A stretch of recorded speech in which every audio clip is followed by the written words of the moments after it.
Olá, bem-vindo ao Euronews Noite, na véspera de um Conselho Europeu que se antevê decisivo quanto ao Brexit. Este é um dos temas em destaque na edição desta quarta-feira, que começa agora.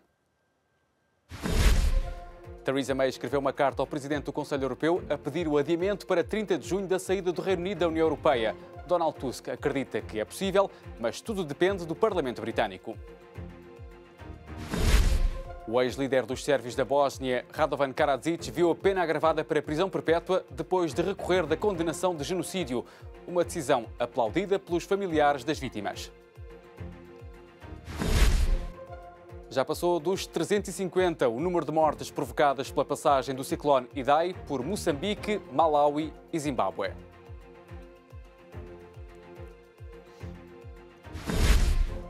Já é conhecida a tocha olímpica dos Jogos de Tóquio no próximo ano. Daqui a pouco vamos conhecer em pormenor este símbolo do evento.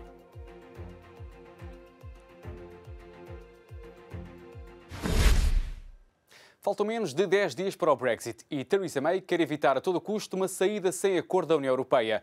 A primeira-ministra britânica foi hoje ao Parlamento garantir que, se os líderes europeus aceitarem adiar o Brexit, vai fazer propostas para que o acordo de saída possa ser votado uma terceira vez pelos deputados. A primeira-ministra britânica, Theresa May, enviou um pedido formal à União Europeia com vista à extensão do artigo 50. A ser aceite, o Brexit será adiado até uma data ainda por determinar. O anúncio despertou um debate intenso na Câmara dos Comuns. O governo pretende adiar propostas com vista a um terceiro voto. Se o voto for aprovado, a extensão dará ao Parlamento o tempo para considerar o acordo de saída. Se não, o Parlamento terá que decidir como proceder. Mas enquanto Primeira-Ministra não estou preparada para atrasar o Brexit para uma data posterior a 30 de junho.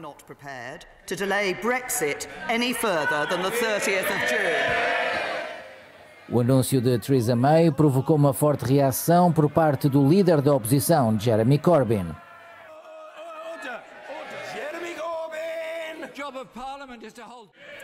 Meses de atrasos e uma campanha concertada de chantagem, intimidação e suborno não conseguem convencer o Parlamento ou o país de que o acordo não passa de um falhanço nacional e deverá ser rejeitado.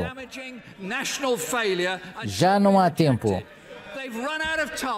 Ele já não tem ideias. Por todo o país as pessoas estão ansiosas e frustradas com a total incapacidade deste governo para resolver esta crise.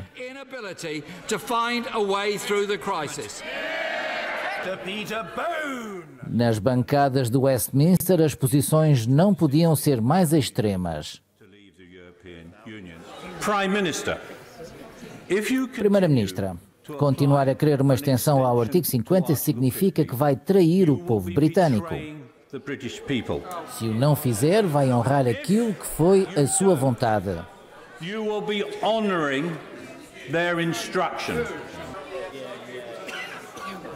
Também no seio da oposição, as palavras da Primeira-Ministra fizeram soar o alarme.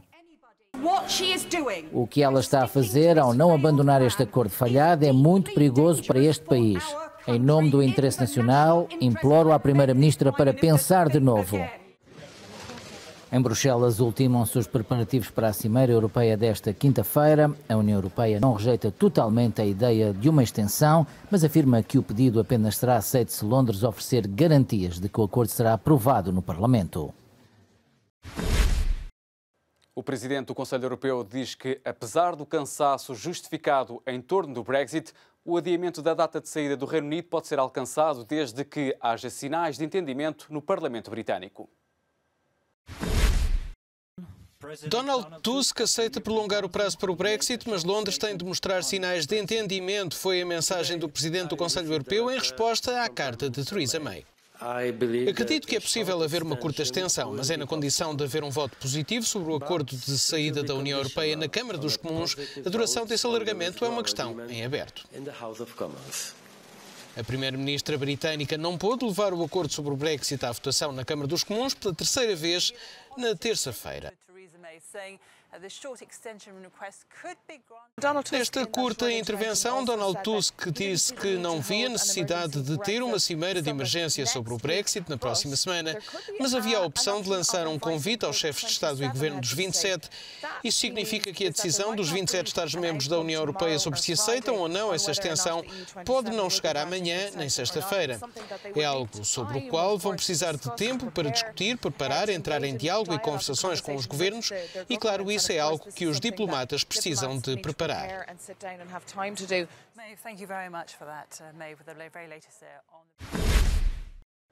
A Google voltou a ser alvo de uma pesada multa da Comissão Europeia por práticas abusivas na publicidade online. Desta vez foram quase 1.500 milhões de euros. Em 3 anos, Bruxelas já multou a gigante tecnológica norte-americana em 8.250 milhões de euros. A Comissão Europeia multou a Google em cerca de 1.500 milhões de euros por práticas ilegais na publicidade digital. É a terceira multa de Bruxelas à gigante norte-americana em 3 anos. Até 2009, ou em alguns casos até 2016, a Google impunha que quem utilizasse o seu motor de busca nos sites teria de utilizar em exclusivo o serviço de publicidade digital da empresa, o AdSense. A Comissária Europeia para a Concorrência informou que a Comissão decidiu multar a Google em 1,49 mil milhões de euros por violar as regras europeias da concorrência. A Google envolveu-se em práticas ilegais quando se trata da sua intermediação de pesquisa de publicidade, com o propósito de cimentar a sua posição dominante no mercado. A Google já respondeu. Em comunicado, o vice-presidente sénior de Assuntos Mundiais, Ken Walker, garantiu que a empresa já procedeu a amplas alterações aos produtos para responder às preocupações da Comissão. O homem acusado de orquestrar a guerra na Bósnia foi condenado à prisão perpétua. Há 3 anos, o Tribunal Penal Internacional condenou Radovan Karadzic a 40 anos de prisão. O ex-líder dos sérvios da Bósnia recorreu da sentença por considerar ter sido vítima de um processo político e viu agora a pena agravada.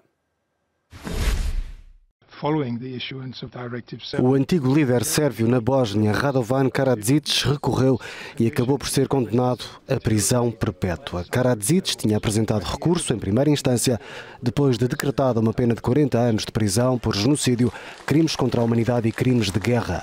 Os familiares de vítimas não esconderam o contentamento perante o agravamento do verdito pronunciado em Haia.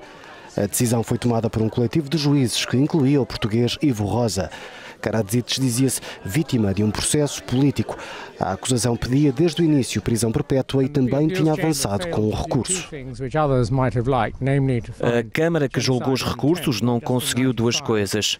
Provar a intenção de levar a cabo um genocídio a partir de 1992 e demonstrar a ligação entre a Sérvia e o que aconteceu em Srebrenica, aos bósnios muçulmanos em geral. Há factos que ainda terão de ser confirmados, esperemos, num outro contexto. O conflito na Bósnia, marcado pelo cerco a Sarajevo e o massacre de Srebrenica, fez mais de 100 mil mortos e cerca de 2 milhões de refugiados. Os números da tragédia não param de aumentar. Mais de 350 pessoas morreram devido à passagem do ciclone Idai por Moçambique, Malau e Zimbábue.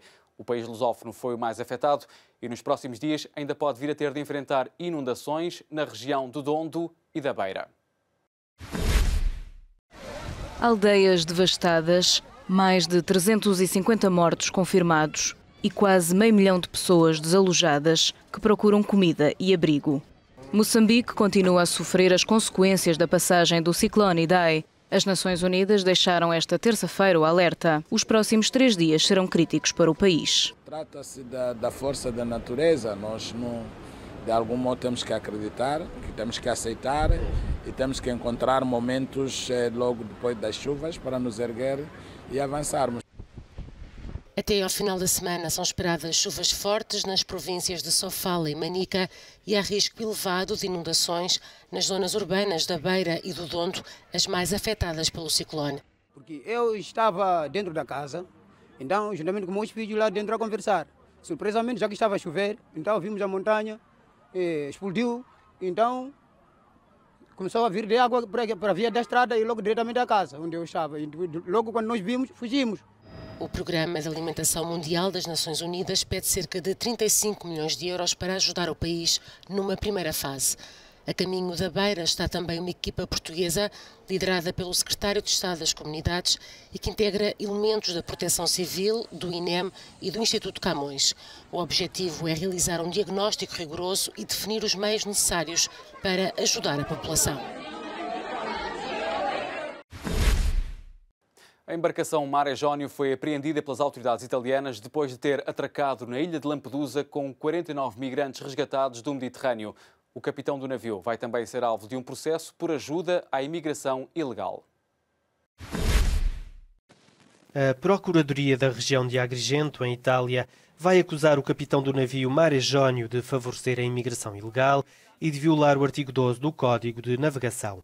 A embarcação da organização não-governamental Mediterrânea Saving Humans foi apreendida na terça-feira após ter aportado na ilha de Lampedusa com 49 migrantes a bordo, resgatados na segunda-feira do mar Mediterrâneo.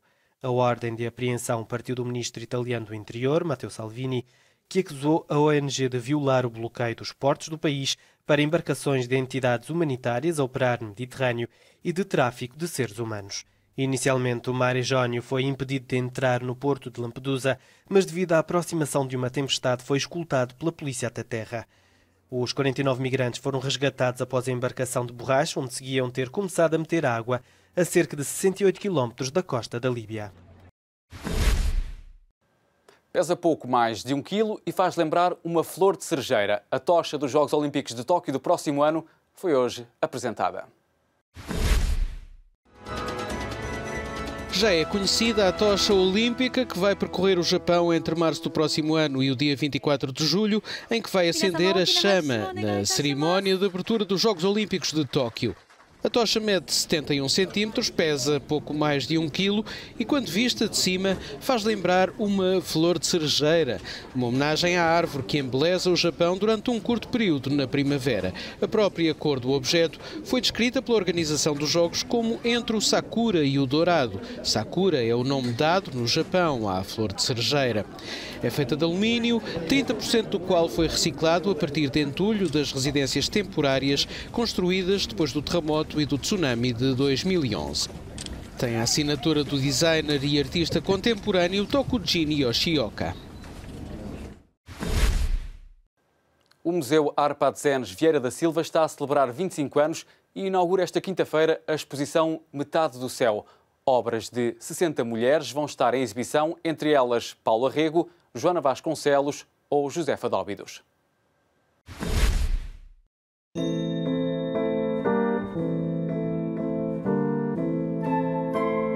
Metade do Céu, uma exposição para assinalar os 25 anos da Fundação Arpad Zenes Vieira da Silva. Pedro Cabrita Reis recebeu o convite para criar a mostra que retrata em desenho, pintura, escultura, instalação e fotografia um tema que marca a sociedade contemporânea. No Ano Internacional da Mulher, em que há, digamos, uma atenção redobrada aos debates de todas as questões que, digamos, que convergem no debate sobre a condição da mulher na sociedade contemporânea, pareceu-me oportuno fazer uma exposição estrita e exclusivamente baseada em obras de artistas mulheres. A mostra conta com obras desde o barroco, com Josefa Dóbidos, até a atualidade com Paula Rego, Graça Moraes ou Joana Vasconcelos. Uma oportunidade também para descobrir trabalhos menos conhecidos de Vieira da Silva. Este conjunto de 60 autoras tem, digamos, na sua interação, na sua correlação formal, conceptual, política, plástica, estética, tem uma riqueza de facto extraordinária. Metade do Céu, uma exposição para ver até 23 de junho.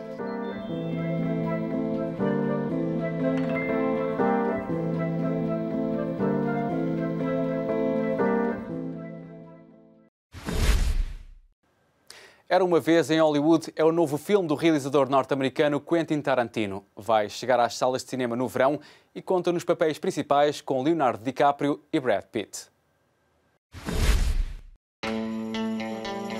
4 anos depois de The Hateful Eight, Quentin Tarantino está de regresso aos ecrãs com Once Upon a Time in Hollywood. Era uma vez em Hollywood, O nono filme do realizador de Pulp Fiction conta com 2 pesos pesados no cartaz.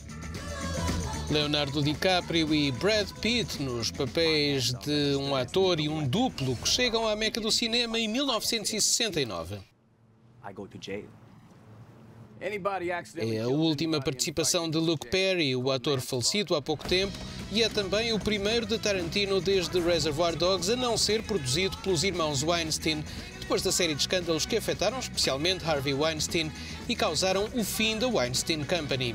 O filme tem antestreia mundial no Festival de Cannes em maio e estreia no circuito comercial durante o verão. That was the best acting I've ever seen in my whole life.